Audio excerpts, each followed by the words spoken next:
Good morning दोस्तों, सब्बा खैर।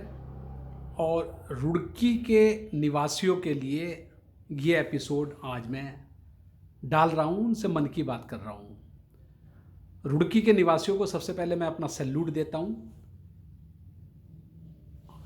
उन लोगों से नमस्कार करता हूँ जो मेरे से एज में ज़्यादा है। मैं सीनियर सिटीजन की कैटेगरी में आता हूँ, एक जाबाज सैनिक हूँ, इसका मुझे फ़ख्र है। हम लोग एक सहयोग नाम की कंसेप्ट पिछले हफ्ते से चला रहे हैं, पुलिस प्रशासन को सूचित करने के बाद, क्योंकि कानून के दायरे में ही हम सारे काम करते हैं। जब हमें मदद की ज़रूरत पड़ती है तो सिविल लाइन थाना, जिसके अंडर में पूरा रुड़की, आधा रुड़की तो आता ही है, राजेश शाह जी को टेलीफोन करके मदद मांग ली जाती है। ऊपर से भी ऑर्डर हैं मुझे मदद दी जाए जब भी मैं मदद मांगूं। और पुलिस प्रशासन भी इस बात के लिए बहुत फ़ख्र महसूस करता है जब वो चाचा चौधरी की मदद के लिए धरातल पे उतरता है।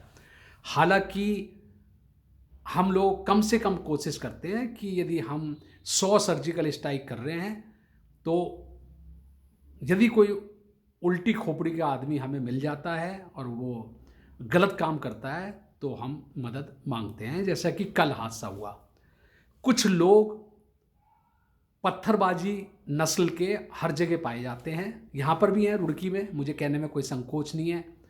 कल भी एक लड़के को, एक बच्चे को जब बिना मास्क के पकड़ा गया तो कुछ लोगों ने उसे भगा दिया हम लोगों से बहस करके। ये उनका एक ख़ास तरीका होता है। हम सैनिकों को इसलिए पता है क्योंकि हम कश्मीर जैसे इलाके में 2-2, 3-3 बार रह चुके हैं, सर्जिकल स्ट्राइक हमने करी है।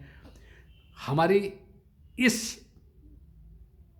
जो स्वच्छता अभियान की को भी हमने नाम दिया है सर्जिकल स्ट्राइक स्वच्छता अभियान रुड़की, जिसके अंडर में 2000 सर्जिकल स्ट्राइक हम अब तक कर चुके हैं। माननीय मुख्यमंत्री जी के सूचना अधिकारी ने हमें अपना नंबर मुहैया कराया है कि आप जो भी वीडियो बनाते हैं, जो भी काम करते हैं, वो इस नंबर पर हमें प्रोवाइड करिए। उनके आईएएस अधिकारी तक से हमारा जुड़ाव है। हम अपने वीडियो, क्योंकि ईमानदारी, पारदर्शिता और निस्वार्थ भावना के 3 हथियार हम अपने साथ लेके चलते हैं। इनसे बड़ा हथियार कोई नहीं है। मैं उन लोगों को समझा देना चाहता हूँ, वार्न कर देना चाहता हूँ, किसी धर्म का नाम नहीं लेता मैं, क्योंकि हिंदू, मुस्लिम, सिख, ईसाई सब इसके नीचे आते हैं। इसके नीचे सर झुकाना ही पड़ेगा, इस माँ के नीचे। ये माँ है हमारी, चाहे मर्जी से चाहे ज़बरदस्ती से। जो पढ़े लिखे लोग हैं वो कभी बहस नहीं करते। 80% लोग मास्क रुड़की में लगा रहे हैं, ये मेरी 3 दिन की ही सर्वे रिपोर्ट बता रही है। लोग अपनी जेब में रखते हैं, ये अलग बात है, लेकिन हम उन्हें समझा कर और हम उनके मास्क लगवा देते हैं, वो जेब से निकाल के लगा लेते हैं। लेकिन कुछ बदमाश लोग मोटरसाइकिल दौड़ा देते हैं, बहस करते हैं, लड़ाईबाजी करते हैं। ये किस टाइप के आदमी हैं वीडियो आपको बता देगी, क्योंकि वीडियो मेरा हमेशा ऑन रहता है पारदर्शिता के कारण। और मैं आपको बता दूं कि मेरा वीडियो सबसे पहले दूसरे ही मिनट में पुलिस के सबसे बड़े अधिकारी एसएसपी और उसके बाद उस एरिया के एसएचओ के पास लोड हो जाता है, देन मुख्यमंत्री जी के पास जाता है। क्योंकि इनके पास भेजना इसलिए ज़रूरी है कि यदि मुख्यमंत्री जी के कार्यालय से कोई एक्शन ले लिया गया तो वो जवाब तलब इनसे पूछते हैं, इस डिपार्टमेंट से, क्योंकि कानून इनके अंडर में आता है। तो चाचा चौधरी हर कानून से वाकिफ़ है और हर सैनिक ऐसे कानूनों से वाकिफ़ होता है। इसलिए मैं वन मैन आर्मी बनकर काम करता हूँ धरातल पर, क्योंकि अकेला जितनी कॉन्फिडेंस के साथ, जितनी अच्छी तरह, जितनी निस्वार्थ भावना से काम हो सकता है, उतना ग्रुप में कभी काम नहीं हो सकता। ये मैंने एग्जाम्पल पिछले 4 सालों में करके दिखाया है, चाहे वो गंगा घाट हो, चाहे भिखारियों की सर्जिकल स्ट्राइक हो। खैर इस समय मास्क का काम चल रहा, चाहे फुटपाथों पे अतिक्रमण कर रखा हो, चाहे ठेली वालों ने ठेलियाँ आगे लगाकर आम पब्लिक को रास्ता जाम कर रखा हो, चाहे ट्रैफिक कंट्रोल की बात हो, हम तो रिद्धिमा अग्रवाल जी जो एसएसपी रुड़की थी, एसएसपी हरिद्वार थी और जिन्होंने रुड़की में दरबार लिया था 3 साल पहले, उन्हें इतना अच्छा सुझाव दिया था 3 साल के सर्वे के बाद कि रुड़की में कोई हादसा ही ना हो सड़क का, रुड़की में कभी जाम ही ना लगे। लेकिन हमारे सुझाव ठंडे बस्ते में डाल दिए जाएंगे तो फिर जनता को आप लोग कैसे इंसाफ कर पाओगे? लोग तो मरते रहेंगे, लोग तो अतिक्रमण रोजाना करेंगे, हो रहा है। ईमानदारी तो आपको दिखानी ही पड़ेगी। खैर, मैं इसमें ज़्यादा गहराई से नहीं जाता। सहयोग एक ऐसी चीज़ निकाली है हमने, और प्रधानमंत्री जी को भी मैं भेज रहा हूँ इसके वीडियो, कि जो कोरोना को एकदम जकड़कर किसी की मौत होने नहीं देगी। अदरवाइज जिस तरह और शहरों में लोग मर रहे हैं, रुड़की में भी मरना शुरू हो जाएंगे, इसमें कोई दो राय नहीं है। नंबर 1, 80-90% को तो हम संभाल लेंगे, लेकिन उन 10% आदमी जो बदमाश हैं, जो मोटरसाइकिल पर भाग जाते हैं, उनके नंबर हमारे कैमरे में आ जाते हैं, उनका चालान करिए ना। उनके नंबर देख के उनका एड्रेस निकल आता है, वेरी सिंपल, 2000 का चालान भेजिए उनके घर पे। वीडियो तो आपके पास हम भेज रहे हैं, नंबर 1। एंड नंबर 2, सहयोग तो लोगों को करना ही पड़ेगा। जिस तरह अपने पाप कम करने के लिए जगह जगह लोग मंदिरों में 5-5 किलो लड्डू बांट रहे हैं, पंडित जी का पेट है मोटा होता जाता है, उन्हें शुगर हो जाता है, फिर वो पंडित जी अपने घर में लड्डू ले जाके चट्टे लग जाते हैं, उसे फ्रीज में रखते हैं, 3 दिन बाद सड़ने के बाद पड़ोस में बांटते हैं, उसे शुगर हो जाता है। क्योंकि ऐसा हुआ है, हमारे बराबर में एक पंडित जी रहते थे, हमारे पिताजी को लड्डू दे देते थे, हमारे पिताजी शुगर के मरीज बन गए। तो उन लड्डुओं से अच्छा है यदि आप 10 मास्क उन लोगों को दे दें जो इसे खरीद नहीं सकते। ये एक सिंपल तरीका है, उन्हें 1000 रुपये चालान से बचा लीजिए। और उन्हें जागरूक करने का काम तो मेरी वीडियो, मेरा प्रचार प्रसार अपने आप करेगा। यूट्यूब पे हम डाल रहे हैं, फेसबुक पे डाल रहे हैं, अब तो मुख्यमंत्री जी ने आज्ञा दे दी है कि आप हमें भेजिए अपने सुझाव भी, स्लोगन भी, हर चीज़। तो मेरा ये बार बार कहना है लोगों से कि हम आप लोगों की जान बचाने के लिए, आपके बच्चों की जान बचाने के लिए ही तो बाहर निकले हैं। हमें तो डॉक्टर ने बोला हुआ है कि आप 61-60 के हो गए हैं, 60 साल से ऊपर, अपना ख्याल रखिएगा, क्योंकि आप जैसे बुजुर्ग लोगों पे कोरोना ज़्यादा अटैक करता है।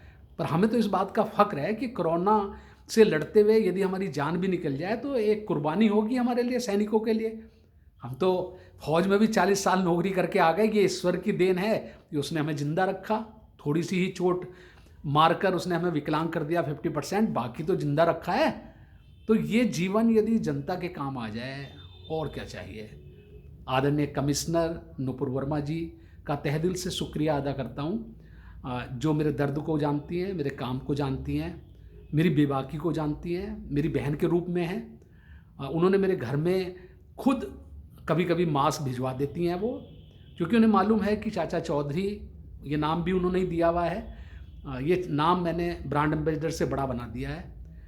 ब्रांड एम्बेसडर का नाम भी लोग जानते नहीं थे क्या होता है, उसकी डेफिनेशन मैंने तैयार कर दिया पिछले 4 सालों में। लेकिन आज जो नाम सबसे ज़्यादा जाना जा रहा है, जो बच्चों, युवाओं में और यहाँ तक कि वेटरन इंडिया में, जिसमें 10 लाख से भी ज़्यादा लोग जुड़े हुए हैं, पूरे इंडिया में हैं, वो लोग आज चाचा चौधरी का नाम तो जानते ही हैं, उसके कामों को भी अपना रहे हैं और अपने अपने शहरों में इसे धरातल पे उतार रहे हैं और कामयाब हो रहे हैं। यही मैं चाहता था। जनरल बख्शी जैसे लोग, शेर, बब्बर शेर बोलता हूँ उन्हें तो मैं, तो वैसे लोग उस संस्था से जुड़े हुए हैं। बहुत लोग हैं, किस किस का नाम गिनाऊँ मैं आपको, लेकिन वेटरन इंडिया एक मजबूत संगठन है।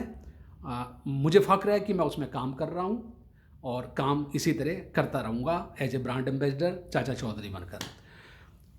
मैं सहयोग लेने के लिए जब आज 2 दुकानों पे गया जो लाखों रुपए कमाते हैं, पता ना जाने कितना टैक्स बचाते होंगे, लेकिन उनसे एक मास्क सहयोग करने के लिए नहीं निकला, जबकि हम 50 मास्क सुबह स्कूटर पे जाके रोज़ बांटते हैं।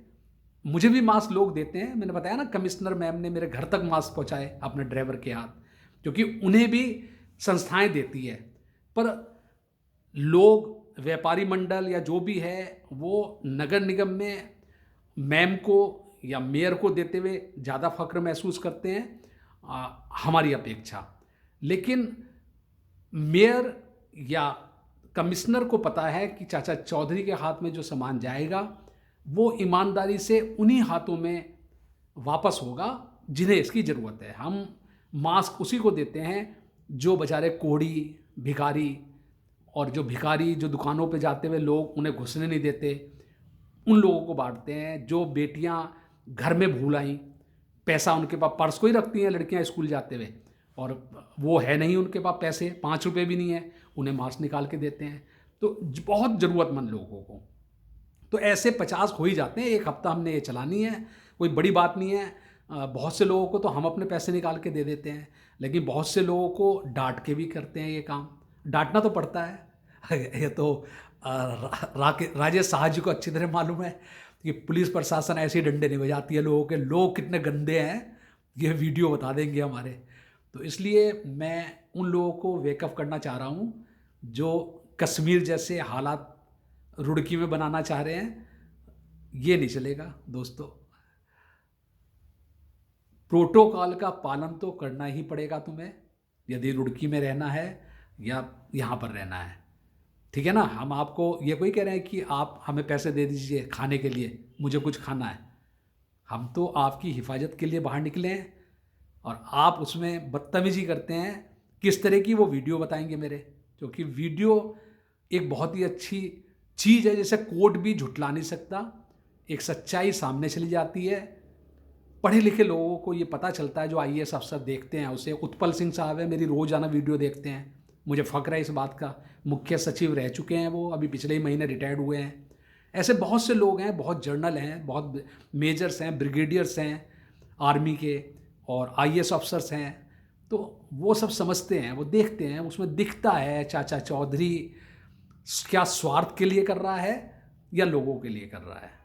तो आज इतना ही, और वेकअप हो जाओ। मैं बता रहा हूँ, हम लोग कभी डरते नहीं हैं। एक ही शेर बोल रहा हूँ, मुसलमान के लिए भी काम करता हूँ मैं, हिंदुओं के लिए भी काम करता हूँ। मुसलमानों के लिए ज़्यादा करता हूँ क्योंकि उस समाज में पढ़े लिखे लोग कम हैं। पिछले 17 सालों से उनके बच्चों को निःशुल्क शिक्षा अपने तरीके से दिलवा रहा हूँ। आपका मदरसा अरबिया जो यहाँ पर है सब्जी मंडी के नीचे, वहाँ के गुरुओं से पूछिए, मेरे मोटिवेशन लेक्चर वहाँ पर होते हैं। बहुत सी बातें उनके समझ में आती हैं। वो बच्चे मुझे टेलीफोन करके कहते हैं, सर आप तो फरिश्ता का रूप है। तो मैं फरिश्ता तो नहीं हूँ, लेकिन खुदा का नेक बंदा ज़रूर बनना चाहता हूँ। अब्दुल कलाम की तरह मौत पाना चाहता हूँ, जो स्टेज पर ही जिन्होंने दम तोड़ दिया था बच्चों की सेवा करते करते, एक लेक्चर देते देते। तो मेरे लिए धर्म कोई मायने नहीं रखता, मेरे लिए सब बराबर हैं। एक ही शेर से बंद करता हूँ कि टूटे हुए दिलों की दुआ मेरे साथ है, दुनिया एक तरफ है, खुदा मेरे साथ है। तो सब्बा खैर दोस्तों, एंड जय हिंद। Thank you.